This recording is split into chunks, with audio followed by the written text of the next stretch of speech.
வித்யாரண்ய சுவாமி பஞ்சதசி பிரகரண கிரந்தத்துல 10வது அத்தியாயம் நாடக தீப பிரகரணம். பஞ்சதசி அத்தியாயத்துல முதல் 5 விவேக பஞ்சகம், மத்தியம பஞ்சகமாக இருக்கக்கூடிய பஞ்சகம், 8வது கூட்டஸ்த தீப பிரகரணம், 9வது தியான தீப பிரகரணம், இது 10வது நாடக தீப பிரகரணம். இப்ப நம்ம 10வது அத்தியாயமா இருக்கக்கூடிய நாடக தீப பிரகரணத்தை பார்த்து கொண்டிருக்கோம். நாடக தீப பிரகரணத்துல முதல்ல 8வது அத்தியாயத்துல கூட்டஸ்தனாக இருக்கக்கூடிய சாட்சியாக இருக்கக்கூடிய ஆத்மாவை விளக்கி காட்டினார். 8வது கூட்டஸ்த தீப பிரகரணத்துல அவர் எப்படி மாறாமல் இருந்தார், அது அசங்கோச்சயம் புருஷா அப்படின்னு. அதற்கு பிறகு தியான தீப பிரகரணத்துல அப்போ அந்த உபாசனையும் அந்த அகம் பிரம்மாஸ்மி விருத்தி அப்படின்றது எப்படி ஞானத்துல கொண்டு விடுறது அப்படின்ற விஷயத்தை சொன்னார். இப்போ இந்த 10வது தீப பிரகரணத்துல அவர் என்ன பண்ண போறார் அப்படின்னாக்கா, இந்த ஒரு ஆடிட்டோரியம் திருஷ்டாந்தத்தை வச்சிருக்கார். இந்த ஆடிட்டோரியம் திருஷ்டாந்தத்தை வச்சிருந்து எப்படி இந்த நாடக சாலையில இருக்கக்கூடிய ஒரு தீபமானது அந்த எஜமானனையும் அங்க வந்துக்கக்கூடிய ஆடியன்ஸ் அங்க டான்ஸ் ஆடுறவ எல்லாரையுமே பிரகாசப்படுத்துறது. இவங்க 3 பேர் இல்லைன்னா கூட அந்த ஆடிட்டோரியத்தை அது எப்படி பிரகாசப்படுத்துகிறதோ அப்படி நம்ம கிட்ட இருக்கக்கூடிய இந்த ஆத்மாவானது இந்த பிரமாதாவாகவும் பிரமேயமாகவும் பிரமாணமாகவும் இருக்கக்கூடிய இந்த கருவிகள் அகங்காரம், இந்த மனசு, விஷயங்கள், இந்த 3 இருந்தாலும் அது இருக்கும், அது இல்லை என்றாலும் அந்த ஆத்மா எப்பொழுதும் இருக்கும் அப்படின்றத எஸ்டாப்ளிஷ் பண்றதுக்காக இவர்கள் நாடக தீப பிரகரணத்தை எழுதிட்டார். இந்த நாடக தீப பிரகரணமானது 26 ஸ்லோகங்களோட கூடினதாக இருக்கு. இந்த நாடக தீப பிரகரணம் இது தீப பஞ்சகம் அப்படின்னு சொல்லக்கூடிய மத்தியம பஞ்சகம். இதுல விஷயமானது கர்த்தா, கரணம், கர்மா, இந்த 3 வைத்துக் கொண்டு பேசப்படுறார். சாட்சி இந்த கர்த்தா கரணம் கர்மான்னு வந்துருச்சுனால தேசம் காலம் எல்லாம் வந்துவிடும். இதுக்கெல்லாம் அப்பாற்பட்டதான் தீப பிரகரணம் பார்த்துட்டு இருக்கோம். நாடக தீப பிரகரணத்தினுடைய விஷயம் என்ன அப்படின்னு சொன்னா, இந்த எஜமானன், பிரமேயம், பிரமாணம், பிரமாதா என்று சொல்லக்கூடிய பிரமேயமாக இருக்கக்கூடிய சபையவர்கள், பிரமாதாவாக இருக்கக்கூடிய எஜமானன், அதுக்கப்புறம் பிரமேயமாக இருக்கக்கூடிய பிரமாணமா இருக்கக்கூடிய டான்சர், பிரமேயமா இருக்கக்கூடிய சபையவர்கள், இவங்க 3 பேரையுமே அந்த நாடக தீபமானது எப்படி ஆடிட்டோரியத்துல இருக்கக்கூடிய லைட் பிரகாசிக்கிறதோ, இந்த 3 பேர் இல்லைன்னா கூட அது எப்படி பிரகாசிக்குமோ அதை சொல்லக்கூடிய அதை வைத்துக் கொண்டு இந்த ஆத்ம சைத்தன்யத்தை அவர் சொல்ல வந்தார். சொல்ல வரும்போது எடுத்த எடுப்புலயே ஒரு பெரிய வேதாந்த ஸ்டேட்மெண்ட்ல ஆரம்பிக்கிறார். பரமாத்மா அத்வயானந்த பூர்ண பூர்வம் ஸ்வமாயயா ஸ்வயமேவ ஜகத் பூத்வா பிராதிஷத் ஜீவ ரூபதா அப்படின்னார். இந்த பரமாத்மாவானவர் அவருடைய சொரூபம் என்ன, சதேவ சௌமியா இதமக்ர ஆசி ஏகமேவ அத்விதீயம் அப்படின்றதுதான் அவருடைய உண்மையான சொரூபமானது. அத்வயமான சொரூபம், ஆனந்த ஸ்வரூபம், ஆனந்த ஸ்வரூபமாக இருக்கக்கூடியதாக இருக்கிறது. அவருடைய சொரூபமானது பூர்ணஸ்வரூபமாக இருக்கிறது. இதுதான் அவருடைய உண்மையான சொரூபம். அப்படி இருந்தவராக இருந்த பரமாத்மா இப்ப என்ன ஆனார் அப்படின்னா ஜெகத்தாக பரிணமித்து விட்டார். ஜெகத்தாக எப்படி பரிணமிக்க முடியும் அப்படின்னா ஸ்வமாயையா பரிணமித்தார். பரமாத்மா எப்படி ஜெகத்தாக பரிணமிக்க முடியும் அப்படின்னா அவர் பரிணாமி காரணமா அப்படின்னு ஒரு சந்தேகம் வருகிறது. எப்படி பாலானது தயிராக மாறித்தோ இல்லையா, எப்படி பாலானது தயிராக மாறித்தோ அப்படி பரமாத்மாவும் உலகமாக மாறிவிட்டார் அப்படின்னு சொன்னா, அப்போ ஒரிஜினலாக அவர் இருந்த அத்வயானந்த பூர்ணமான சொரூபம், பரமாத்மாவை இருந்த சொரூபம் இப்ப போயிடுது அப்படின்னு ஆயிடும். அப்படி இல்ல, அதை நம்ம புரிய வைக்கிறதுக்காக இது மாயை அப்படின்னு சொன்னதுனால இல்ல உங்களுக்கு அவர் பரிணமிச்ச மாதிரி தோன்றதே தவிர அவருக்கு எந்த விதமான மாறுதலும் இல்லை அப்படின்ற அர்த்தம். இல்லையே சார், அவர்தானே நீங்க ஸ்வயமேவ ஜெகத் பூத்வா அப்படின்னு சொல்லிருக்கல, அவரே ஜெகத்தாக மாறினார்னு சொன்ன அதுவும் தப்பு இல்ல. அது எப்படி இருக்கு அப்படின்னா விவர்த்த காரணமாக இருக்கிறது. ரோப் ஸ்னேக் திருஷ்டாந்தத்தை வைத்துக் கொண்டு பார்த்தீர்களே, ஆனால் அவர் எப்படி இருக்கார்? அவர் எந்த இதுவெல்லாம் ரோப்பா தான் இருக்கார். ஆனா நம்மளுடைய அஜ்ஞானத்தினால நாம இந்த உலகத்தை ஸ்னேக்காக பார்க்கிறோம். அவர் ஸ்னேக்காக பார்க்கக்கூடிய சமயத்திலையும் அப்படிதான் இருந்தார், ரஜுவாக இருக்கிற சுரூபத்திலேயும் அப்படிதான் இருக்கார். அவர் இந்த எஜமானனையும் சபையோர்களையும் நர்த்தையையும் ஒழித்துக் கொண்டிருக்கும் பொழுது ஒழித்துக் கொண்டிருக்கிறார். இந்த மூணு இல்லைன்னாலும் அவர் ஒழித்துக் கொண்டு தான் இருப்பார். அதனால அவருக்கு ஒன்றும் சேஞ்ச் ஆனது கிடையவே கிடையாது. அந்த தீபத்துக்கு என்ன சேஞ்சு? அதனால அவர் உலகமாக மாறினதும் உண்மை, அவர் மாறலை என்பதும் உண்மை. ஏன்னா அவரேதான் இந்த உலகத்துக்கு உபாதான காரணமாகவும் அவரேதான் நிமித்த காரணமாகவும் இருந்து தத் சிருஷ்டுவா ததேவானுப்ராவிஷதே ததனுப்ரவிஷ்ய சத்யத்யச்சா பவதே அப்படின்னு அவரேதான் மாறினார். எதனால மாறினார்? மாயையா மாறினார். மாயையா மாறினார் நான் சொன்னா நீங்க கேள்வி கேட்க கூடாது அப்படின்ற அர்த்தம். ஏன் அப்படின்னா மாயினால என்ன அர்த்தம்? சன்னாப்பிய சன்னாப்பிய உபயாத்மிகானோ பின்னாப்பிய பின்னாப்பிய உபயாத்மிகாமோ சாங்காப்பியனங்காப்பிய உபயாத்மிகானோ மகா அத்புதா அனிர்வச்சனீய ரூபா அப்படின்னு எக்ஸ்பிளைன் பண்ண முடியாததான ஒரு அற்புதமான ஒரு ரூபம். அது சத் என்று சொல்ல முடியாது, அசத் என்றும் சொல்ல முடியாது. அது இதை விட வேறானது, அதை விட வேறானது என்று சத்து அசத்து என்று சொல்ல முடியாது. இது பின்னம் அபின்னம் அப்படின்னு சொல்ல முடியாது. அது அங்கத்தோட கூடினதுன்னு சொல்ல முடியாது, எந்த அங்கமும் இல்லை என்றும் சொல்ல முடியாது. இப்படி இருக்கக்கூடியதான ஒரு சொரூபம் தான் மாயைப்பா. அந்த மாயையினாலதான் அவர் ஜெகத்தாக ஆகிவிட்டார். ஜெகத்தாக அவர் என்ன பண்ணார்? உள்ள பூந்தார். அப்படி உள்ள பூந்தவர் எல்லாமும் ஆகி இந்த ஜீவனாகவும் என்னுடைய உடம்புலையும் அவர் போயிட்டார். எல்லாத்திலையும் பூந்தா மாதிரி அவர் ஜீவனாகவும் போயக்கூடிய, அவரேதான் போக்கியமா இருக்கக்கூடிய ஜெகத்தாகவும் இருக்கார். அவரேதான் இந்த ஜெகத்தை அனுபவிக்கக்கூடிய போக்தாவாக இருக்கக்கூடிய ஜீவனாகவும் இருக்கிறார். இது எப்படி சார்னா, ஒரே கல்லுல செதுக்கப்பட்ட அந்த குதிரையும் அவர் தான், குதிரையில சவாரி செய்கிற அந்த குதிரைக்காரனும் அவர் தான், சாரதியும் அவர் தான். அது மாதிரி அவர் என்ன பண்ணிருக்கார்? ரெண்டுவாகவும் இருக்கிறார். அவரு நிமித்த காரணமாகவும் இருக்கிறார், உபாதான காரணமாகவும் இருக்கிறார். அது எப்படி சார் அப்படின்னு கேட்டா, அதுதான் சார் மாயையினுடைய சொரூபம். கடயதி ஜகத் ஈஷ ஜேவம் ஈஷ ஜீவ பேதம் தூ அகடித கடனா வட்டீயசி மாயா. இது அப்படிதான் சார். அது எப்படி பண்ணுவார்? உங்களையே அவர் பிரம்மம் பண்ணிடுவார். அவர் மாயையானது என்ன, அந்த பிரம்மே நம்மள மயக்கிறது. எப்படி? பிரம்மயத்தி ஹரிஹர விபேத பாவான். அந்த பிரம்மத்தையே நம்மள ஹரியாகவும் ஹரனாகவும் அம்பாளாகவும் நம்மளை பிரமிக்க வைக்கக்கூடியதாக இருக்கக்கூடியது. இப்படி அகடித கடனா, பொருத்தமில்லாத விஷயங்களை பொருந்தா மாதிரி செய்யக்கூடியதுக்கு பேர் தான் சார் மாயா அப்படின்னு பேரு. அந்த மாயையினாலதான் அவர் ஸ்வயமேவ ஜெகத் பூத்வா ஜீவரூபதா பிராவிஷது அப்படின்னு முதல் ஸ்லோகத்துல எடுத்தெடுப்புல எல்லா வேதாந்த தத்துவங்களையும் ஒரே விக்க சொல்லிட்டார். இத போன தடவை நம்ம விஸ்தாரமா பார்த்தோம். ஏன்?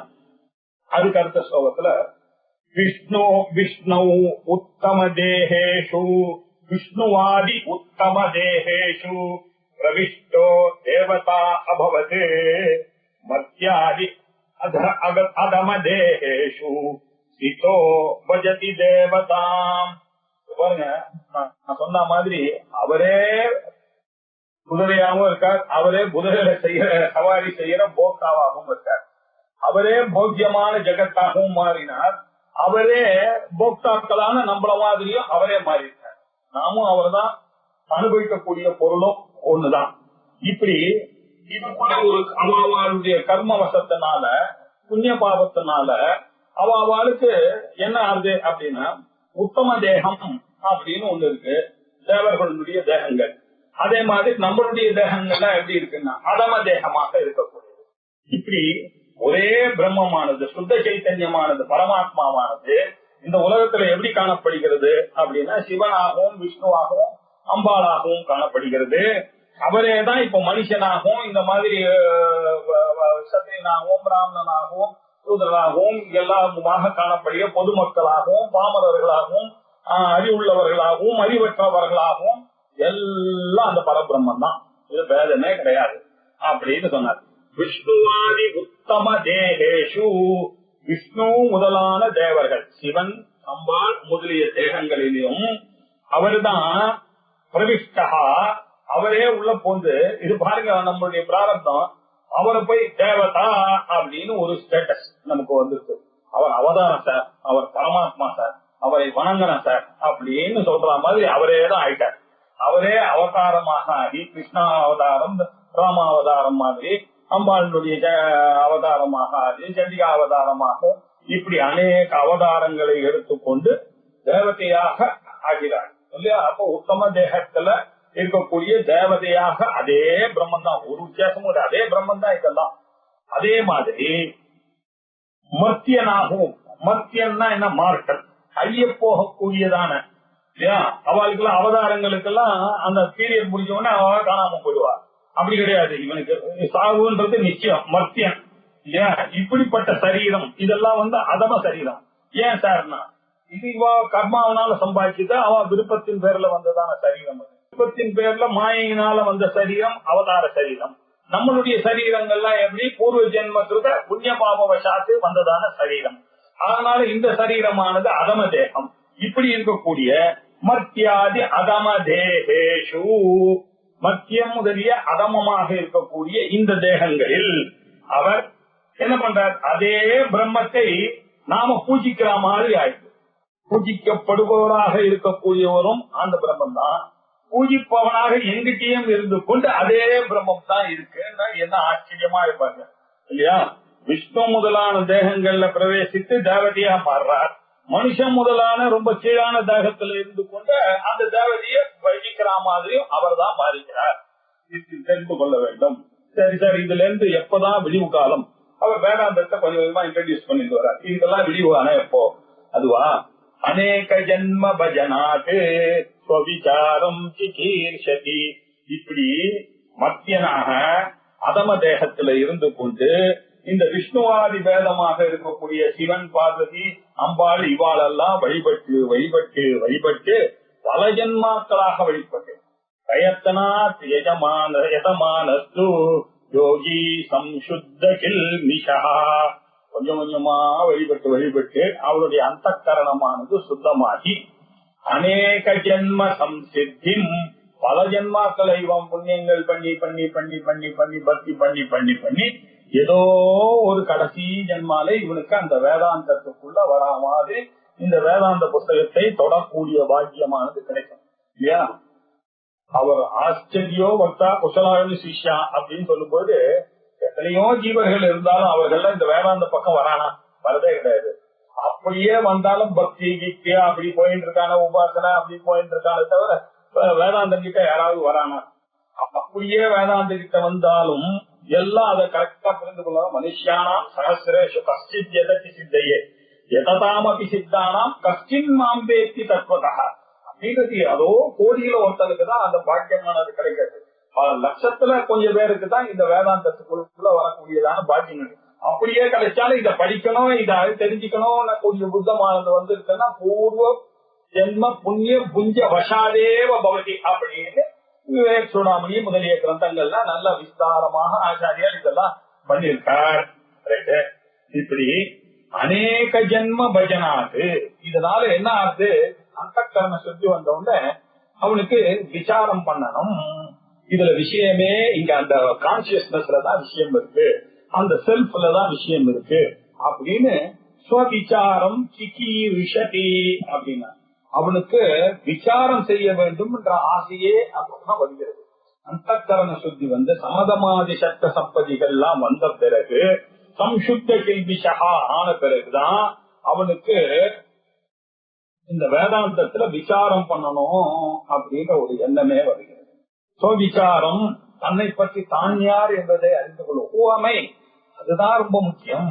விசாரம் விசாரம்னா நான் யாருன்னு எல்லாவற்றையும் தெரிந்து கொள்ள ஆசைப்படுகிறேன்.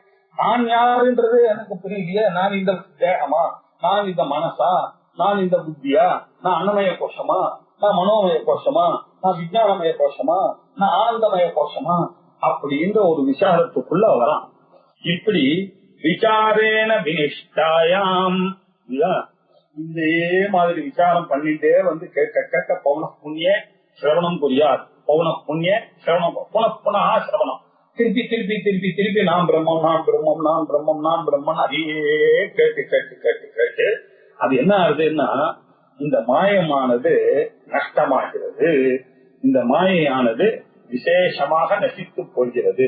விசேஷமாக நசித்து போகிறதுன்னு நம்ம பார்த்து புரிஞ்சுக்கணும். அது இல்லாம போகல, அது பாட்டுக்கு இருக்கும். எனக்கு அந்த டென்ஷன் இல்லை. அந்த ஞானம் வந்த பிறகு அந்த உலகம் இருக்கு, அது ஒரு பிளே ஃபீல்ட். எனக்கு அதுல ஜாலியா அனுபவிச்சுட்டு இருக்கேன். எல்லாரோடையும் உட்கார்ந்து நானும் எல்லார மாதிரி வீட்டுல உட்கார்ந்து அனுபவிச்சுட்டு இருக்கேன். எல்லாரும் அப்படி வேணா ஆமா ஆமா எல்லாம் கரெக்டுப்பா அப்படின்னு வீட்டுல நிறைய சொல்லி ஆச்சாரத்தை சிரேஷ்டால இந்த இடத்துல நம்ம சேர்த்து புரிந்து கொள்ள வேண்டும் இல்லையா? இப்படி இந்த உலகம் இட் இஸ் நோ மோர், இது ஜெகன் நித்தியாத்வம் எனக்கு புரிஞ்சுட்டேனால் இந்த ஜெகத்தினால எனக்கு என்ன அஃபெக்ட் ஆக போறது? எனக்கு ஒன்னும் அஃபெக்டே ஆகாது. அதனால இப்படித்தான் அந்த மாயையானது நஷ்டமாறுதுன்றத புரிந்து கொள்ளணும். மாயாயாம் வினஷ்டாயாம் கடைசியில என்ன சிஷ்யத்தே, எது மிஞ்சி நிக்கிறது?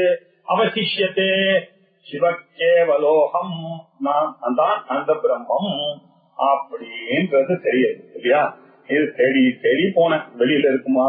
விஷ்ணு கிட்ட இருக்காரா? சிவன் கிட்ட இருக்காரா? அம்பா கிட்ட இருக்காரா? மேல இருக்காரா? சித்தகன் கிட்ட இருக்காரா? வருணன் கிட்ட இருக்காரான்னு இங்க உள்ள தேடிண்டே போன நானு. அன்னமய கோஷத்துல இருக்கிறவரா? மனோமய கோஷத்துல இருக்கிறவரா? பிராணமய கோஷத்துல இருக்கிறவரா? விஞ்ஞானமய கோஷத்துல இருக்கிறவரா?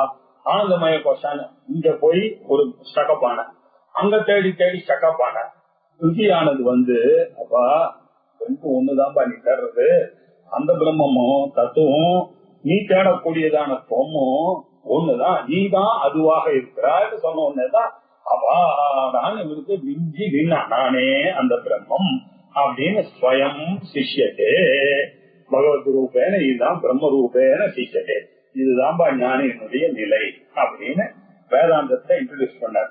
இந்த உலகமானது பிரம்மத்துக்கு சேர்ந்தாம்பா வந்தது. பிரம்மன் தான் வந்து பூஜ்ய பொருளாகவும் இருக்கிறார், அதே மாதிரி போக்தாவாகவும் இருக்கிறார். அவரே வந்து பெரிய சரீரத்துல இருந்தா தேவதை ஆகிறார், அவனே சின்ன சரீரத்துல இருந்ததுன்னா அந்த தேவதையை போற்றுபவனாக ஆகிறான். அதுக்கப்புறம் ரொம்ப நாள் ஜென்மாலு இதெல்லாம் பிராக்டிஸ் பண்ணி பக்தி கர்மா பக்தி ஞானம் இதெல்லாம் பிராக்டிஸ் பண்ணிட்டே வந்தவொன்னா அவனுக்கு யோகியத்தை வந்த பிறகு அவருடைய அந்த கரணம் சுத்தி ஆன பிறகு அவனுக்கு ஆத்ம விசாரத்துல இறங்குறான். அந்த ஆத்ம விசாரத்துல இறங்கும் போது அந்த ஆத்ம விசாரம் வரும்போது அந்த மாயையானது நஷ்டமாக்கிறது. அந்த மாயையானது நஷ்டமான பிறகு எஞ்சி நிற்கக்கூடியது என்ன என்று பார்த்தால் அவனுடைய உண்மையான சொரூபம் அப்படின்னு இன்ட்ரோடியூஸ் செய்தார் வேதாந்தத்தை. அப்படி இவ்வளவு அழகா 3 ஸ்லோகத்துல 3 வேதாந்தத்தையும் யாராலையாவது சொல்ல முடியுமானா இவரால மட்டும்தான் அது சொல்ல முடியும். எல்லாத்தையும் சொல்ல பாருங்க. அதாதோ பிரம்ம ஜிக்யாசா இல்ல ஜென்மாத்யசேதா சாஸ்திர யோனித்துவம் இல்ல தத்து சமன்வயாத் எல்லாத்தையும் ஒரே ஸ்லோகத்துல அநேக ஜென்ம பஜனாத்து சோவிச்சாரம் சிக்கீரிச்சது சிக்கீரிச்சா கர்த்தும் இச்சா. அப்பதான் அவனுக்கு வேதாந்தம் நான் யாரு தெரிஞ்சுக்கணும்ன்ற ஆசையே வரும்.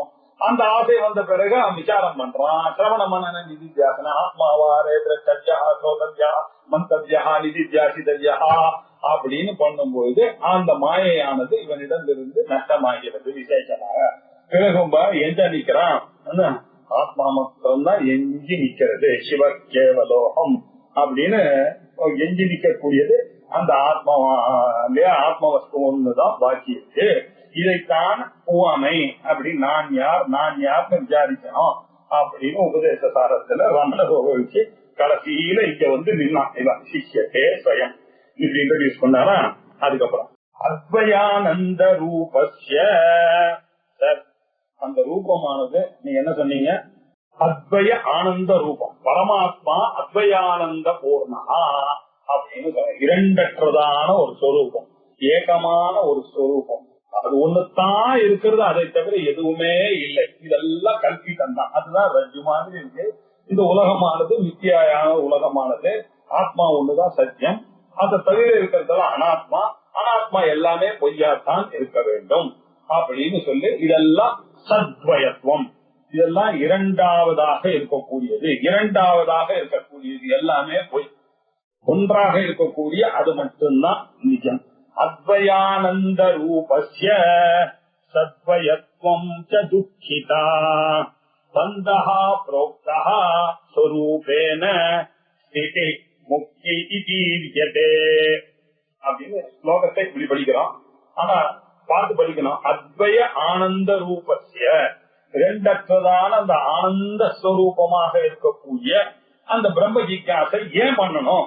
சோவிச்சாரம் சிச்சீரசரின்னு இல்ல, அது எதுக்காக சார்? நம்ம அது என்ன பலன்? எதுக்காக அந்த பிரம்ம விசாரத்தை நாம பண்ணணும்? பரீட்ச லோகா கர்மச்சிதான் பிராமணா நிர்வேதமாயா நாஸ்தி அகதா மோட்சா கிருதேன கர்மணா பவதி அப்படின்னு சொல்லி ஞானத்துக்கு வந்த அந்த அத்வயானந்த ரூபத்தை என்ன எதனால பண்ணணும்? ஒய் விசாரா இஸ் நெசசரி அப்படின்றது சொல்றார்.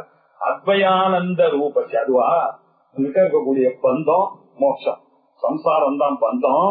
இதுல இருந்து விடுவிக்கணும்னா இந்த சம்சாரத்துல இருந்து விடுபடணும் கர்மாவனால ஒன்னால முடியாது, அது ஞானத்தினால தான் முடியும் அப்படின்னு சொல்றதுக்காக அத்வய ஆனந்த ரூபமாக இருக்கக்கூடிய அந்த ஆத்ம தத்துவத்துக்கு, அந்த பிரம்ம தத்துவத்துக்கு சத்வயத்துவம், அதுக்கு இரண்டாக நீ பார்க்க ஆரம்பிச்சுட்ட. நீ ஒருத்த இருக்க, அந்த ஆத்மா வேற ஒண்ணு விட்ட, அந்த சிதாபாசனை போய் சித்தையும் ஆபாசமா இருக்கக்கூடிய நாணயம் ஒண்ணுன்னு நான் நினைச்சதுனால சத்வயத்துவம் இரண்டாக போன ஆரம்பிச்சிருச்சு. இந்த இரண்டாக போனதுனால அது என்ன ஆச்சு? ஐ எம் டிராப்டு, துக்கத்துக்கு ஆளாயிட்டேன். ஐ எம் டிராப்டு இன் தி சம்சாரம். இந்த டுவாலிட்டியில போய் நான் மாட்டின்ட்டேன். டுவாலிட்டியில மாட்டின்றதுனால எனக்கு என்னுடைய உண்மையான ஸ்வரூபம் தெரியல. ஏதோ ஒண்ணு உண்மைன்னு நினைச்சிட்டேன், ஏதோ உன்னோட ஸ்டாண்டனோ இல்லையோ. அப்போ சத்வயத்துவம் வந்துருச்சு. சத்வயத்துவம் வந்துருச்சு. ஆனால் இந்த சம்சாரத்துல இருந்து எனக்கு என்ன கிடைக்கும்? துக்கம் தான் கிடைக்கும். பிறவி பெருங்கடல்ல என்ன துக்கம் தான் இருக்கு. இந்த பெருங்கடல்ல போய் மாட்டிட்டேன், சத்வயத்தம் துக்கமாக ஆகிவிட்டேன். இதுக்கு பேர் தான் பந்தஹா புரோக்தா. இதுக்கு பேர் தான் சார் பந்தம். நீங்க போய் உங்களுக்கு காம்ப்ளெக்ஸா இருந்து நீங்க யூ ஆர் செகண்ட் டு சம்படின்னு நினைச்சிட்டீங்க பாருங்க, அதுலயே நீங்க போச்சு இல்லையா? யூ ஆர் ஒன், நீங்க தான், உங்களுக்கு இணையாக யாரும் இல்லை அப்படின்ற அந்த செல்ஃப் கான்பிடன்ஸ் போய் எனக்கு எத்தனை கஷ்டங்கள் சார், எனக்கு நான் எவ்வளவு பொறுப்பு இருக்கு சார், ஏது பொறுப்பு உங்களுக்கு, அதெல்லாம் நீங்க உங்க ஆத்மஸ்வரூபம் அப்படின்றது தெரியாம எதையோ உங்களுக்கு உங்களுக்குன்னு நீங்களா அசியம் பண்ணிட்டு இருக்கிறதுனா சத்விதீயம் வந்துருக்கு. எப்ப சத்விதீயம் வந்துருச்சுன்னா அப்ப டென்ஷன் வந்துருக்கு. டென்ஷன் வந்துட்டு டிப்ரெஷன் வந்துருச்சுன்னா உங்களுக்கு துக்கமானது வந்துருக்கு. அதனால யார கேட்டாலும் இந்த சம்சாரத்துல அதை ஏன் சார் கேட்கறீங்க அப்படின்னா, பணம் வந்தா துக்கப்படுறான், பணம் வரலன்னா துக்கப்படுறான், அதிகமா வந்தா துக்கப்படுறான், அதிகமா வரலன்னா துக்கப்படுறான், அதிகமா வந்தா துக்கப்படுறான். எல்லாத்திலயும் ஒரு எப்போதுமே அந்த சந்தோஷம்ன்றதே இல்ல. என்ன ஏதோ கொஞ்ச நேரம் சந்தோஷம் வருது, அந்த சந்தோஷமும் பந்தகமான சந்தோஷம், அதிருப்திகரமான ஒரு சந்தோஷம் தான் எங்களுக்கு வருதே தவிர உண்மையானதே இல்ல. லைஃப் முழுக்க இப்ப அப்படியே இருக்கிறதுனால இந்த துக்கம் இருக்க, இதுக்கு பேர் தான் பந்தம். இத கண்டுபிடிச்சான். பரீட்ச லோகான் கர்மச்சிதான், இதெல்லாம் கர்மச்சிதான் லோகம், இதெல்லாம் துக்கத்தை தான் கொடுக்கறது. இதுல இருந்து தப்பிக்க வேண்டும். நிர்வேதமாயா அவனுக்கு ஆஹா, இதுல இருந்து தப்பினா கர்மாவனாலேயோ பக்தியினாலேயோ உபாசனையினாலேயோ அந்த ஆத்மாவை அறியவே முடியாது. சாஸ்திரத்தின் மூலமாகத்தான் அதை அறிய முடியும் அப்படின்றத நினைத்து அவன் குரு ஏவ அபிகச்சது. ஒரு குருவையே நாடினான். அந்த குருவானவர் தான் இவனுக்கு இந்த கான்பிடன்ஸ் கொடுத்தாரப்பா, you are second to none, நீதாம்பா அந்த பிரம்மா, நீ தேடிட்டு இருக்கிய, இவ்வளவு நாள் இல்லையா, அதெல்லாம் கிடையாதுப்பான. அது கொஞ்ச நாள் ஒத்துக்கலாம். நான் அவர் சொன்ன மட்டும் வருமா, அவர் திருப்பி மனனம் பண்ணி இந்த உபநிஷத்துல இப்படி சொல்லியிருப்பார், அந்த உபநிஷத்துல இப்படி சொல்லியிருப்பார், அவர் சிரவணம் பண்ண வச்சு என்ன மனநமும் பண்ணி வைக்கிறார் குருவானவர். அதற்கு பிறகு அந்த நிதித்தியாசனம் யார்கிட்ட இருக்கு? என்கிட்டதான் இருக்கு இல்லையா? சொல்லிக் கொடுக்க வேண்டியதெல்லாம் அவர் சொல்லிட்டார். நானே ஆத்மானு புரிஞ்சுக்கிறது யாரு? அவர் புரிஞ்சுக்குவோம், அவருக்கு தானே புரியும். எனக்கு எப்படி அவருக்கு புரிய வைப்பார்? இந்த ரீசனிங் எல்லாம் கொடுத்தாரு, ஸ்ரோதத்தியோ மந்தத்தியோ பண்ணிட்டாரு. நிதித்தியாசத்தை நம்ம தான் பண்ணிக்கணும் இல்லையா? அதை பண்றதுக்காக தான் சீத்திர தீப பிரகரணம், திருப்தி தீப பிரகரணம், கூடஸ்த தீப பிரகரணம், தியான தீப பிரகரணம், நாடக தீப பிரகரணம் வரைக்கும் நம்ம வந்துருக்கோம். அப்படி வந்துட்டுன்னா இருக்கிறது ஆனந்தம் தான், பின்னாடி வரப்போறது ஆனந்த பண்றோம். அழகா அது புத்தகமே அப்படி டிசைன் பண்ணிருக்கு இல்லையா? இதுக்கு பேர் தான் பந்தம். இதுல இருந்து விடுபடுறதுக்கு பேர் தான் மோட்சம். அந்த ஆனந்த நிலையை அடைவதற்கு பேர் தான் மோட்சம். சொரூபேன ஸ்திதி. அதுவும் அந்த ஆனந்த நிலையை அடையப்படுறதுன்னு சொல்றது ஒரு தப்பு. நான் தப்பா சொல்லிட்டே இருப்பேன். ஆனந்தத்தை அடையணும். எங்க ஆனந்தம்? ஏற்கனவே ஆனந்தமா இருக்கக்கூடியவர் எங்க இருந்து அடையிறது? கிளாஸுக்கு வரதுக்கு முன்னாடியே நீங்க பிரம்மன் தான். நீங்க அந்த கிளாஸ்ல வரதுக்கு முன்னாடி பிரம்மான்னு தெரிஞ்சுக்காம இருந்தீங்க. இப்ப குருவானவர் நீதான் பிரம்மம், நீதான் பிரம்மன்னு காமிச்சு கொடுத்தார். இப்ப அவர் காமிச்சு கொடுத்தோன்னு என்னத்தை நீங்க அடங்கிங்க? உங்களுடைய சொரூபத்தை அவர் காமிச்சு கொடுத்தார். இவ்வளவு நாள் நீங்க யாரோ ஒண்ணு இல்லாத ஒரு சார் எத்தனையோ செகண்ட் ரொம்ப பாவம் சார் நானு அப்படின்னு எனக்குள்ளேயே ஒரு பச்சாதாபங்கள்லாம் இருந்தது. எனக்கு அவ்வளவுலாம் தெரியாது சார், எனக்கெல்லாம் அவ்வளவு கெப்பாசிட்டி இல்ல சார் அப்படின்ற ஒரு எண்ணங்கள்லாம் இருந்தது. இப்ப அந்த குருவானவர் என்ன பண்ணார்? நீதான்பா அந்த பிரம்மஸ்வரூபம், தத்து தோமசி அப்படின்ற ஒரு பொருளை காண்பிச்சார். காண்பிச்சா எனக்கு ஒரு சந்தேகம். இப்ப நான் ஆயிடுவேனா சார்? அறப்பாவி ஆறு எங்க இருக்கு? நீ இது வரைக்கும் தப்பா நினைச்சிருந்தத வெளியில அமுக்கு, அந்த மாயையும் வெளியில தட்டு. நீ சின்னவன் நினைச்சா எண்ணம் தவறான எண்ணம் தான். அந்த தவறான எண்ணத்தை போக்குறது தவிர அதாலே இதை இதுக்கு முன்னாடியே நீ அதுதானே கிளாஸுக்கு போறதுக்கு முன்னாடியும் பிரம்மன் தான், கிளாஸ் கேட்டு இருக்கும் போதும் பிரம்மன் தான். ஞானி என்ன தாடி வருமா உட்கார்ந்து வர அதை போட்டு கிடையாது. வெறும் அந்த டிரான்ஸ்பர்மேஷன். அந்த டிரான்ஸ்பர்மேஷன் சொன்னா கூட அதுல தகராறு. இது வரைக்கும் நினைச்சிருந்த அந்த திரை விலகித்த அந்த ஆக்ஷன் திரையில தான் இருக்கே தவிர அது உள்ள இருக்கக்கூடிய விஷயத்துல கூடஸ்த தீபமாக அது அப்படியே நான் அந்த ஆடிட்டோரியத்தில் இருக்கக்கூடிய லைட் மாதிரி அது இருக்கு.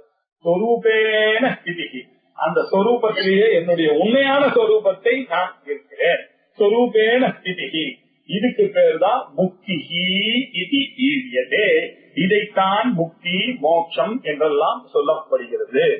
நீங்க அனாத்மாவை போய் ஆத்மான்னு நினைச்சீங்க, இதெல்லாம் அனாத்மான்னு காமிச்சு கொடுத்தேன், அப்போ நீங்க தான் ஆத்மான்றது தெரிஞ்சுட்டீங்க. இவ்வளவுதான் சார் விஷயம் அப்படின்னு வேதாந்தத்தை சொல்லி கொடுத்தார். அத்வயானந்த ரூபஸ்ய சத்வயத்துவம் இருக்கிற அத்வயமான ஆனந்த ரூபமாக இருக்கக்கூடிய என்ன நான் பாடி மைண்ட் காம்ப்ளெக்ஸோட இருக்கக்கூடிய சிதாபாசன் நினைச்சதுனால எனக்கு துக்கிதா பந்தஹா ரோக்தா, எனக்கு துக்கம் வந்தது, நான் பக்தன் அப்படின்ற ஒரு எண்ணம் எனக்கெல்லாம் எங்க சார் இருந்தாலும் அழுதுட்டு இருந்தேன்.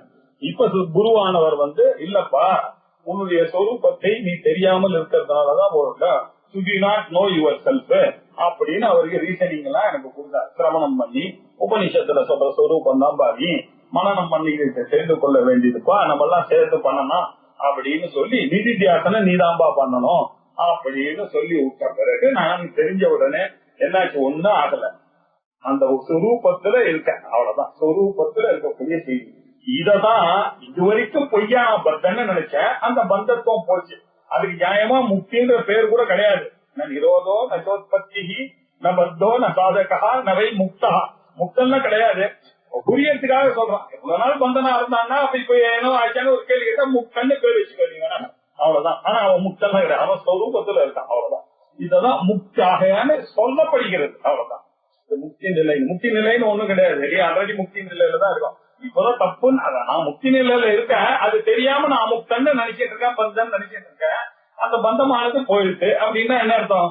என்னுடைய ஒரிஜினல் நிலை. அதுக்கு முக்தின்னு பேர் கொடுக்க வேண்டிய ஒரு நெசசிட்டி வந்திருக்கு, அவ்வளவுதான். ஆனா உண்மையிலேயே முக்தன் கிடையாது, பத்தனும் கிடையாது, முக்தனும் கிடையாது. பத்தனும் பொய்யன்னாக்க அதுவே கேரள பார்த்த பாம்பு தானே.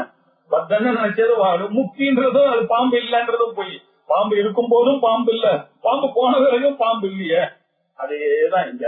இதுதான் வேதாந்தம் சொல்லி கொடுக்க வந்திருக்கு அப்படின்னு சொன்னார். ஸ்திதி முக்தி. அதுக்கப்புறம் இன்னொரு ஸ்லோகத்துல இந்த வேதாந்தத்தினுடைய இன்ட்ரோடக்ஷனை கண்டினியூ பண்ண முதல் 5 ஸ்லோகத்துல வேதாந்தத்தை அப்படியே கண்டினியூ பண்ணிட்டு இருக்காரு. அவிசார கிருதோ பந்தஹா விசாரேன நிவர்த்ததே தஸ்மாத் ஜீவ பராத்மானோ சர்வதா ஏவ விசாரையே. ரஜ்ஜு சர்ப்பத்தை பார்த்தது ஓடிட்டானா ஒரு பிரயோஜனமும் கிடையாது. கொஞ்சம் நின்று விசாரம் பண்ணி பார்க்கணும் அது என்னன்னு. அப்படி பார்த்தாதான் உங்களுக்கு அது ரஜ்ஜோடு தெரிஞ்ச உடனேதான் சர்ப்பம் போகும். நீ ஓடினாக்க இந்த சம்சாரத்தை பார்த்து பயந்துட்டு எனக்கு அதெல்லாம் வேண்டாம் சார், எனக்கு வேதாந்தெல்லாம் ஒண்ணு வேண்டாம் சார், நான் பழையபடியே நான் போறேன் சார், நான் பாட்டுக்கு நிம்மதியா ஓரமா இருந்துட்டு இருக்கேன் சார், நீ போனான்னாக்க கையை விட்டு போயிடுது. அதனாலதான் சொன்ன அநேக ஜென்ம சம்ஸ்காராது இல்லையா, மனுஷானாம் சகசிரேஷு அநேக ஜென்ம சம்சித்தி ததோயாதி பராம் கதிம் அப்படின்னு இதெல்லாம் மனசுல வச்சுட்டுதான் சொன்னார் இல்லையா. இப்படி விசாரம் பண்ணணும் அப்படின்ற எண்ணமானது யாருக்கு தைரியம் வருதோ அவனுக்குத்தான் இல்லையா. அவிசார கிருதோ பந்தஹா விசாரேன நிவர்த்ததே. விசாரம் பண்ணாதவனுக்கு ஐயோ இந்த அத்வையானந்த ஸ்வரூபம் தான் நீன்னு தெரியாம நீ அப்படியே தாச புத்தியிலேயே இருந்துட்டு நான் வேற பகவான் தான் நான் பாட்டு இப்படியே இருந்துட்டு இருக்கேன் சார் அப்படின்னு போனவனுக்கு இது எப்படி இந்த புத்தியானது போகக்கூடிய அவன் எப்பொழுதுமே சத்வயமான நிலையில தான் இருந்து கொள்ள வேண்டும். சத்வயமான நிலையில இருக்கிற வரைக்கும் துக்கமானது வரும், அவன் பந்தனாதான் இருப்பான். சத்வயமான ஒரு நிலையில இருந்து கொண்டு துக்கத்தோடையே இருந்து கொண்ட பந்தகமான புருஷன் அந்த பந்தத்திலிருந்து விடுபட வேண்டுமானால் அந்த சத்வயமாக இருக்கக்கூடிய பொருள் அத்வயமான நீ நான் அப்படின்றது போயிட்டனாதான் அந்த ஆனந்தம் வரும், துக்கமானது போகும். அவிசார கிருதாக பந்தகா, விசாரம் பண்ணாததுனாலதான் இந்த பந்தமானது வந்தது. அது எப்ப போகும்? விசாரேன இல்லையா. அது விசாரம் பிரம்ம ஜிக்யாசா அந்த பிரம்மத்தை குருவனுடைய உபதேசத்தின் மூலமாக கேட்ட பிறகு விசாரேன அதை விசாரம் பண்ணதுனாலதான் அது நிவர்த்ததே, அது போகும்பா. அந்த பந்தமானது விசாரத்தினாலதான் விலக முடியும். அதுக்கு இருக்கிறது ஒரே மெத்தட் தான். அந்நிய பந்தா வித்யதே அயனாய. வேற ஏதாவது வழி இருந்ததுன்னா நம்ம பார்க்கலாம். அதெல்லாம் இல்ல, இருக்கிறது ஒரே ஒரு வழிதான், சாஸ்திரம் படிக்கணும் அவ்வளவுதான். வேதாந்தத்தை படிக்கிறத தவிர வேற வழி இல்ல. அவிசார கிருதா பந்தஹா, அது என்ன பண்ணு? விசாரேன விரிவர்த்தது, விசாரத்தினால அது விலகிக்கிறது, விலகிவிடும். ஆகையினால தஸ்மாத், ஆகையினால என்ன பண்ணும்? வேதாந்த சிரவணம், தத்துவமசி சிரவணம், அஸ்ய அனர்த்தஹேதோஹோ கிரஹானாய ஆத்மைகத்வ வித்யா பிரதிபத்திய. ஆத்மாவும் பிரம்மமும் ஒன்று, ஏகம் என்ற ஒரு எண்ணத்தை பிடித்துக் கொள்ள வேண்டும். பிரதிபத்தை அதை கட்சியா பிடிச்சுக்கணும், அந்த அறிவை வளர்த்துக் கொள்ள வேண்டும். அதற்காக தான் சர்வே வேதாந்தாக ஆரம்பித்து எல்லா வேதாந்தங்களும் இந்த ஒரு உண்மையை பிரகடனப்படுத்துவதற்காக வந்ததுதான் அப்படின்னு. தஸ்மாத் ஜீவ பராத்மானோ சர்வதாயேவ விசாரையே. அது எப்படி ஒரு தடவை கேட்டா வந்துருமா? வராது. அது எவ்வளவு நாள் வரணும்? எவ்வளவு தண்ணி வர வரைக்கும் விசாரம் பண்ணிட்டு தான் இருக்கணும். தண்ணி நம்ம கிணறு வெட்ட போறோம்னாக்க எப்போ வருக தண்ணி வந்துருச்சுன்னா விசாரம் பண்ணிட்டோம். அப்படி எப்பொழுதும் விசாரம் பண்ணிக்கொண்டே இருக்க. அது எப்போ வருகிறதோ அப்பதான் அது நிற்கும். ஆகினா ஜீவ பரமாத்மானோ, ஜீவன் பரமாத்மா இது ரெண்ட பத்திய விசாரணை. ஜீவத்தை யாரு? அன்னமய கோஷமா, மனோமய கோஷமா, விஞ்ஞானமய கோஷமா, ஆனந்தமய கோஷமா, இந்த ஸ்தூல சரீரமா, சூக்ம சரீரமா, காரண சரீரமா, இல்ல வேக்கிங் ஸ்டேட்ல வேக்கரா நானு, இல்ல ட்ரீமரா, இல்ல நானு ஸ்லீப்பரா அப்படின்னு ஸ்தூல சூக்ம காரண சரீரா நிரிக்தா பஞ்சகோஷ அதீதா அவஸ்தாத்ரய சாட்சி சச்சிதானந்த ஸ்வரூபா அப்படின்னு ஜீவ ஆத்ம பரமாத்மாவுடைய இப்படி இருக்கக்கூடியவர்களுக்கு இப்படி ஜீவ ஆத்ம பரமாத்ம விசாரத்தினால அது எப்படி பண்ணோம்? சர்வதா ஏவ விசாரையே, எப்பொழுதும் இந்த விசாரத்தை பண்ணிக்கொண்டே இருக்க வேண்டும். இப்படி பண்ணிக்கொண்டது இருக்கிறதுனாலதான் ஜீவனையும் பரமாத்மாவையும் விசாரிக்க வேண்டும் அப்படின்னு சொன்னார் இல்லையா. அவிசார கிருதோ பந்தஹா விசாரேன நிவர்த்ததே தஸ்மாத் ஜீவ பரமாத்மானோ. ஆகையினால இந்த ஜீவன் யார், பரமாத்மா யார் அப்படின்ற விசாரத்துல இறங்க வேண்டிய நெசசிட்டி வருது. அதுவும் எப்படி வருது? சர்வகாலமும் அதை சர்வதா எப்பொழுதும் விசாரித்துக் கொண்டே இருந்தால் இதற்கு பிரம்ம மோட்சமான நிலையானது கைகூடும் அப்படின்னு இந்த 5 ஸ்லோகத்துல அழகா அவர் வேதாந்தத்தை நமக்கு புரிய வச்சார். இப்படி புரிய வச்சு இப்போ விசாரத்தை பண்ணணும்னு சொன்னாரே தவிர எப்படி விசாரம் பண்றது அப்படின்றத அவர் சொல்லி தர முடியாது. விசாரத்தினாலதான் அது போகும், அது விசாரம் பண்ணலன்னாக்கா அது பந்தம், விசாரம் பண்ணா போயிடும் அப்படின்னாக்கா விசாரம் பண்ணணும்னு சொன்னீங்கன்னா என்ன விசாரம் பண்ணணும் சொல்லுங்க அப்படின்னு நம்ம கேட்போம் இல்லையா. சொல்றேன் அப்படின்னு 6வது ஸ்லோகத்துல இருந்து தன்னுடைய விசாரமான விஷயத்தை ஆரம்பிக்கிறார். அகம் இதி அபிமந்தா யஹா கர்த்தாசௌ தஸ்ய சாதனம் மனஹா தஸ்ய கிரியே அந்தர்பகிர்விருத்தி கிரமோத்திதே அப்படின்னாரு.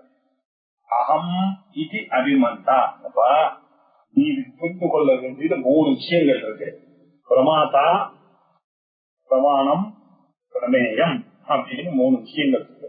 பிரமாதா அறிபவன், பிரமேயம் அறியப்படும் பொருள். எதை வைத்து அறிகிறோம்? பிரமாணம். குடம் பிரமேயம், கண்ணு பிரமாணம். அறிபவன் யாரு? நான். ஐ ஆம் so and so. I know what. I what நோய். இந்த 3 விஷயங்கள் இருக்கு இல்லையா? எல்லாத்தையுமே ஐ சி அ பாட், சீயிங் இல்லையா, பாட்டு, நாலேஜ், அறிபவன். இப்படி எல்லா விஷயத்திலையும் திரிபுட்டியானது இருக்கிறது இல்லையா? இதுல பாருங்க 3 ஆஸ்பெக்ட் இருக்கு. அதுல ஐ நான் அறிகிறேன் இருக்கு இல்லையா? அதுல ஐ இருக்கக்கூடிய ஆஸ்பெக்ட் இருக்கு இல்லையா? அகம் நீதி அபிமந்தா. நான் என்று அபிமானிக்கிறவன் யாரோ அவன் தான் கர்த்தா. ரைட்டா? அவன் தான் கர்த்தா. அசோ இந்த காரியத்துக்கு கர்த்தா அவன். அவன் பண்ணக்கூடியது கிரியா இல்லையா? எதை அவன் பண்றானோ அது ஆப்ஜெக்ட் இல்லையா? எழுவாய் பயனிலை செயற்படு பொருள் அப்படின்னு நம்ம தமிழ்ல சொல்றோம் இல்லையா? எதுவா இருந்தாலும் இதே மாதிரி ஞாதா, ஞானம், ஞேயம் இப்படி 3ஆக இருக்கிறது. அதுல கர்த்தாவாக இருக்கக்கூடியது நான் அப்படின்ற ஒரு எண்ணம் இருக்கு. I know the part, I read, I see the movie, I only read the book, I read the book அப்படின்னு நம்ம சொல்ல முடியும். I only cross the road. எல்லாத்தையும் நானும் ஆனா நான் only I only drink, I only taste sir, I have tasted sir. எல்லாத்துலயும் ஒரு ஐ ஐ ஐ வந்திருக்கு இல்லையா? அந்த அகங்காரத்தை அவன் அது யாரு இருக்கோ சப்ஜெக்டா இருக்கானோ அவன் தான் கர்த்தா. சப்ஜெக்ட் இஸ் கர்த்தா, பிரமாதா. அகம் பிரமாத்ரு கர்த்தா இது அபிமந்தா யஹா யாரோ அவன் தான் கர்த்தா. அசௌ இந்த ஒரு பர்டிகுலர் விஷயத்துக்கு இல்லையா? யாரோ அவன் தான் செய்கிறவன். சரி, அவனுக்கு எதனால செய்கிறான்? தசிய சாதனம். அவனுக்கு சாதனம் என்ன அப்படின்னு யோசிச்சு பார்த்தா இங்கதான் பிரச்சனை எல்லாம் வரப்போகுது. சாதனம் என்ன? மனசு. இப்ப என்ன சொன்னா மனஹா தஸ்ய கிரியே. அந்த மனசனுடைய காரியங்கள் என்ன? கிரியே அப்படி கிரியா கிரியே கிரியான்னு இல்லையா? 2 காரியம் இருக்கு. அதனால கிரியே அப்படின்னு போட்டா அந்த மனசு 2 காரியங்கள் பண்ணுகிறது. என்னது? அந்தர்விருத்தி பகிர்விருத்தி அப்படின்னு 2 காரியத்தை பண்றது. இன்ட்ராவர்ட்டாகவும் இருக்கிறான், எக்ஸ்ட்ராவர்ட்டாகவும் அவன் இருக்கிறான் இல்லையா?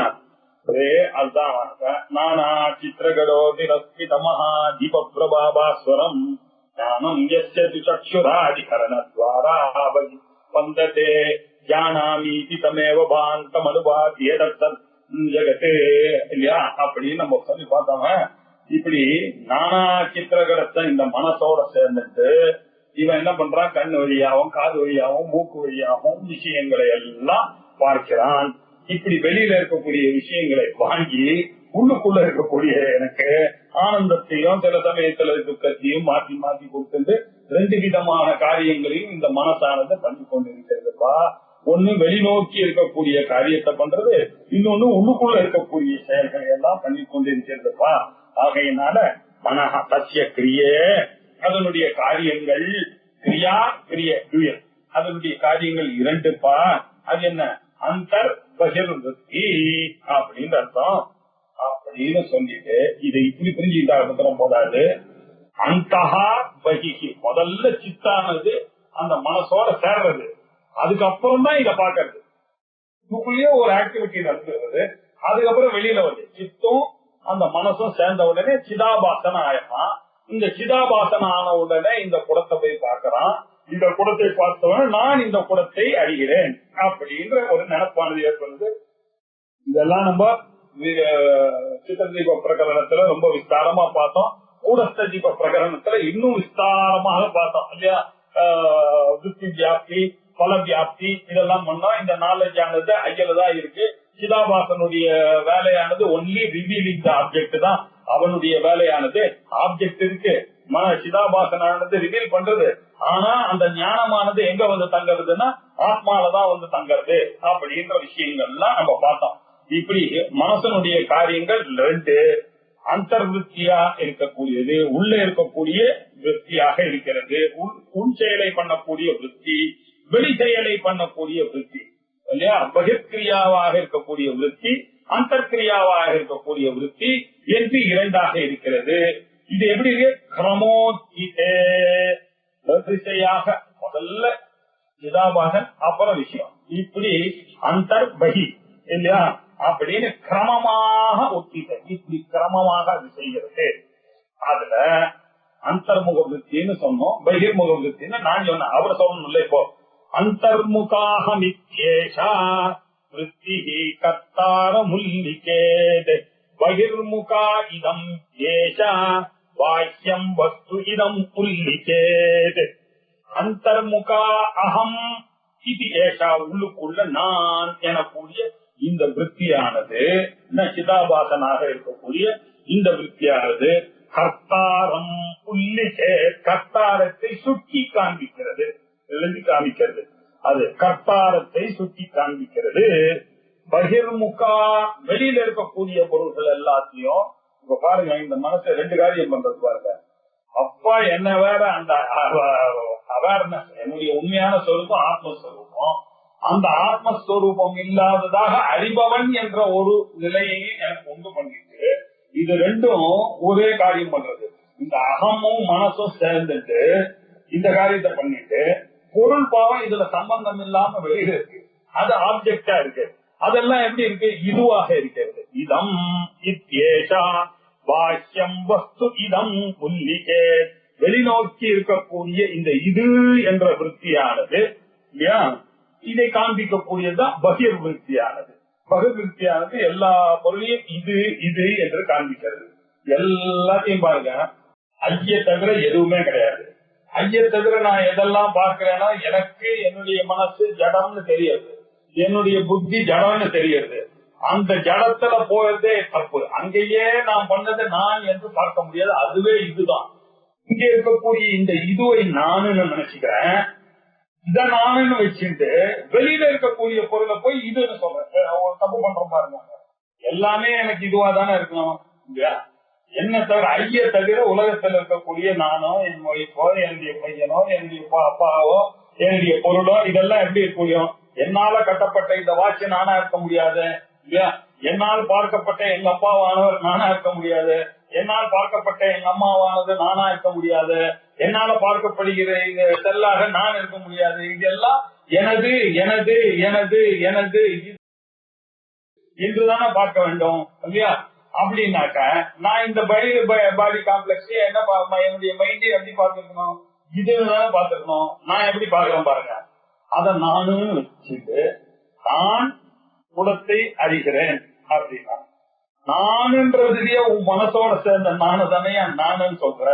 அங்கேயே இதுதானே நான் மனசை குலத்தை பார்க்கிறேன்னு சொல்ல வேண்டிய நானு, அந்த நான சேபா சிதாபாசனோட சேர்ந்துட்டு சித்தை மறந்துட்டு இந்த குலத்தை பார்க்கிறேன் அப்படின்னு சொல்லி, அந்தர்முகா அமித்யேஷா விருத்தி, நான் என்ற சிதாபாச விருத்தியை தான் நான் சப்ஜெக்ட்னு சொல்றேன். நம்ம லோகத்துல சொல்லக்கூடிய சப்ஜெக்ட் இருக்கிற கர்த்தா பிரமாதா இதெல்லாம் தப்பான பிரயோகங்கள் நம்ம பண்ணிட்டு இருக்கோம் வேதாந்த ஆங்கிள் இல்லையா? கர்த்தாரம் உள்ளிக்க பகிர்முகா இதம் இத்யேஷா, வெளிமுகமாக இருக்கக்கூடியவைகள் இதெல்லாம் ஏஷா ஏஷா, இதெல்லாம் இந்த விற்த்திகள் எல்லாம் பாஷ்யம் வெளியில இருக்கக்கூடிய விற்த்திகளாக இருக்கக்கூடியது. இதெல்லாம் இது இது என்று வஸ்துவை, என்னை தவிர ஐய தவிர இருக்கக்கூடியது எல்லாமே எனக்கு வஸ்து. நீங்க புரிந்து கொள்ள வேண்டும். என்ன தவிர இருக்கக்கூடியதுதான் வஸ்து. ஆனா நான் என்ன பாக்குறேன், என்ன சேர்ந்தவாழ்ல எனக்கு உயிருக்கு உயிரா நேசிக்கிறேன், நானே அவான்னு நினைக்கிறேன். இங்கதான் தப்பு பண்றேன் இல்லையா? இப்படி வஸ்து இதம் உள்ளிக்கே, இதை இது என்று பார்க்க வேண்டும். வெளிநோக்கி இருக்கக்கூடிய விற்த்திகளை எல்லாம் இது என்று பார்க்க வேண்டிய காலத்துல நானு எப்படி பார்க்கிறேன் அப்படின்னாக்க, நான் அப்படின்னு பார்த்துக்கிறேன். இது அந்தர்முகாஹ வித்யேஷா விருத்தி கர்த்தார முல்லிகேத், பகிர்முகா இதம் இத்யாயஷா பாஷ்யம் வஸ்து இதம் உல்லிகேத். உள்நோக்கி நான் என்ற இந்த விருத்தி கர்த்தாவை சுட்டி காட்டுகிறது. வெளிநோக்கி இது என்ற விருத்தி வெளியில் இருக்கக்கூடிய வஸ்துவை சுட்டி காமிக்கிறது. இந்த இதுன்னு சொல்ற விஷயத்திலையும் ஒரு தமாஷை இருக்கு. என்ன இதமோயே விசேஷாஸ்யு கந்த ரூபரசாதயா அசாங்கர்யேன தான் வித்யாத் கிராண கிராணாதி இந்திரிய பஞ்சகம். இந்த கந்தம் சப்தஸ்பரிச ரூபரச கந்தம் என கூடிய 5 விசேஷங்கள் இருக்கிறது. அவையெல்லாம் எதுக்கு சேராம அததுக்கு விஷயமாக ஆகிறது. இல்ல அதை வேற நான் கன்ஃபியூஸ் பண்றேன். கண்ணுக்கு பார்க்கக்கூடிய திறமை தான் இருக்கு, மூக்குக்கு நுகரக்கூடிய தன்மை தான் இருக்கு, காதுக்கு கேட்கக்கூடிய திறமை தான் இருக்கு, செவிக்கு உணரக்கூடிய தன்மை தான் இருக்கு. இப்படி கண்ணு, காது, மூக்கு, நாக்கு, செவின்னு ஒவ்வொன்றுத்துக்கும் ஒரு இந்திரியங்களும் ஒரு விஷயத்தை அறிகிறது இல்லையா? இந்த அறிவை எல்லாத்தையும் நான் போய் எப்படி சாங்கரியம் பண்ணி நான் அறிகிறேன் அப்படின்னு நான் என்ன சார், நான் பார்க்கிறேன், அகம் பஷ்யாமி, அகம் சுனோமி, அகம் ஜிக்ராமி, அகம் காதையாமி இல்லையா, அகம் ஸ்பிருஷாமி அப்படின்னு எல்லாத்தையும் இந்த அகத்தை சேர்த்து சேர்த்து சேர்த்து தப்பு தப்பாக நான் புரிந்து கொண்டிருக்கிறேன். அகமானது எதோடையாவது சேருமோ? அகமானது எதோடையாவது சேர்ந்துருக்குன்னா அது இதுவாயிடாதோ? அந்த இதுவை பார்த்து இந்த இதுவை இது பார்க்கிறேன் எப்படி சொல்றோம்? அங்க ஒரு சப்ஜெக்ட் வேணுங்க அப்படின்னாக்க என்ன அர்த்தம்? நான் ஏதோ ஒரு தப்பு பண்ணுகிறேன், அந்த தப்பு என்ன அப்படின்றத புரிய வைக்கிறதுக்காக ஒரு திருஷ்டாந்தம், அழகான ஒரு திருஷ்டம். ஆடிட்டோரியம், அந்த இடத்துல ஒரு லைட் இருக்குப்பா, அந்த லைட் ஆனது என்ன பண்றது? எஜமானியும் காமிச்சு கொடுக்கறது இல்லையா, அங்க இருக்கக்கூடிய ஆடியன்ஸையும் காமிச்சு கொடுக்கறது, அங்க டான்ஸ் பண்றாரு அந்த லேடியையும் காமிச்சு கொடுக்கறது. இது எல்லாத்தையும் காமிச்சு கொடுக்கறது என்ன? ஒரே லைட், ஒரே கான்சியஸ்னஸ் தான் இருந்துட்டு அந்த பிரமாணமாக பிரமாதாவா இருக்கக்கூடிய எஜமானையும், பிரமேயமாக இருக்கக்கூடிய சபையோர்களையும், பிரமாணமாக இருக்கக்கூடிய நாட்டியமானவர்களையும் வித்தியாசம் இல்லாம பிரகாசப்படுத்தின்றது. இதுல ஒரு பியூட்டி பாருங்க. இந்த எஜமானன், சபையோர்கள், நாட்டிகாரங்க எல்லாம் போயிட்டா கூட அந்த லைட் எரிந்து கொண்டே இருந்ததே. ஆனால் அந்த லைட் ஆனது அப்பவும் எரிந்து கொண்டுதான் இருக்கும், எல்லாவற்றையும் பிரகாசித்துக் கொண்டுதான் இருக்கும். அதே மாதிரி இந்த ஆத்மா உன்னோட சேரும் போது இந்த பொருள்களை எல்லாம் அறிகிறது, இந்த மாயிக்கமான பொருள்களை எல்லாம் அறிகிறது. இதுக்கு பின்னாடி இருக்கக்கூடிய அந்த ஆத்மா இந்த மாயிக்கமான பொருள்கள் இல்லை என்றாலும், இந்த பாடியே இல்லைன்னாலும் நான் இருப்பேன். என்ன, இந்த பாடி மைண்ட் காம்ப்ளெக்ஸ் வேணா போகலாமே தவிர நான் எங்கேயும் போவதும் கிடையாது, வருவதும் கிடையாது. அதே சபையில படுன்றதுக்காக இந்த திருஷ்டாந்த வச்சு சொல்ற ரொம்ப அருமையான திருஷ்டாந்தம். இதனுடைய மேல் பாகத்தை அடுத்த சண்டே அன்னைக்கு பார்க்கலாம். ஓம் பூர்ணமத பூர்ணமிதம் பூர்ணாத் பூர்ணமுதச்யதே பூர்ணஸ்ய பூர்ணமாதாய பூர்ணமேவாவசிஷ்யதே.